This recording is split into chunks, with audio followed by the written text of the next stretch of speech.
Hi friends, welcome back to my YouTube channel. ಇವತ್ತು ನಾಟಿ style chicken biryani ಹೇಗೆ ಮಾಡೋದಂತ ತೋರಿಸ್ಕೊಡ್ತೀನಿ.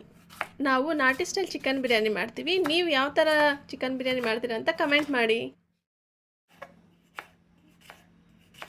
ಮೊದಲಿಗೆ ಆನಿಯನ್ ಚಾಪ್ ಮಾಡ್ಕೊಳ್ಳೋಣ.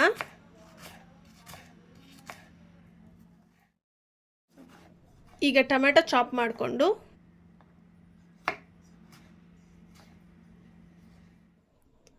ಕುಕ್ಕರ್ ಇಟ್ಟು ಕುಕ್ಕರಲ್ಲಿ ಎಣ್ಣೆ ಹಾಕಿ ಎಣ್ಣೆ ಬಿಸಿ ಆಗೋ ತನಕ ಇದ್ದು ನಂತರ ಸಾಸಿವೆ ಆ್ಯಡ್ ಮಾಡಿ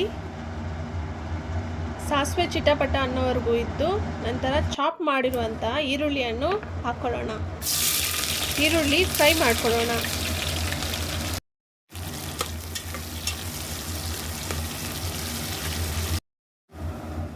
ಈಗ ಟೊಮೊಟೊ ಹಾಕಿ ಫ್ರೈ ಮಾಡ್ಕೊಳ್ಳೋಣ.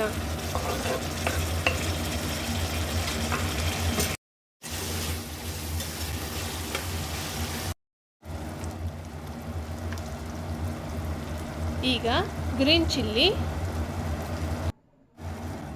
ಗಾರ್ಲಿಕ್ ಪೇಸ್ಟ್ ಮತ್ತು ಜಿಂಜರ್ ಪೇಸ್ಟನ್ನು ಹಾಕಿ ಫ್ರೈ ಮಾಡ್ಕೊಳ್ಳೋಣ.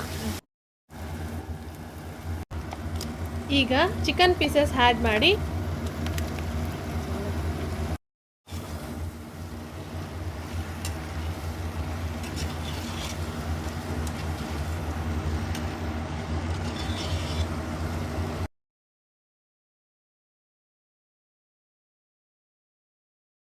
ಉಪ್ಪು ಅರಿಶಿನ ಹಾಕಿ ಚಿಕನನ್ನು 5 ನಿಮಿಷ ಬೇಯಲು ಬಿಡಿ.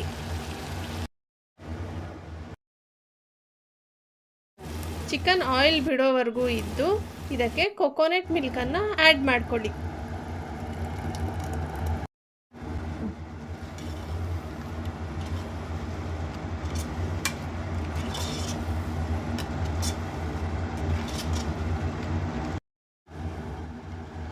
ಈಗ ಚಕ್ಕೆ ಲವಂಗ ಪೌಡರ್, ಮೆಣಸಿನ ಪೌಡರ್, ಧನಿಯಾ ಪೌಡರ್ ಹಾಗೂ ಗರಂ ಮಸಾಲ ಹಾಕಿ ಫ್ರೈ ಮಾಡ್ಕೊಳ್ಳೋಣ. ನೀರು ಹಾಕಿ 10 ನಿಮಿಷ ನೆನೆಸಿರುವಂಥ ಅಕ್ಕಿಯನ್ನು ಹಾಕ್ಕೊಳ್ಳೋಣ. ಲಾಸ್ಟಿಗೆ ಕೊತ್ತಂಬರಿ ಹಾಕಿ ಲಿಡ್ ಕ್ಲೋಸ್ ಮಾಡ್ಕೊಳ್ಳೋಣ. ಈಗ ಬಿರಿಯಾನಿ ರೆಡಿ.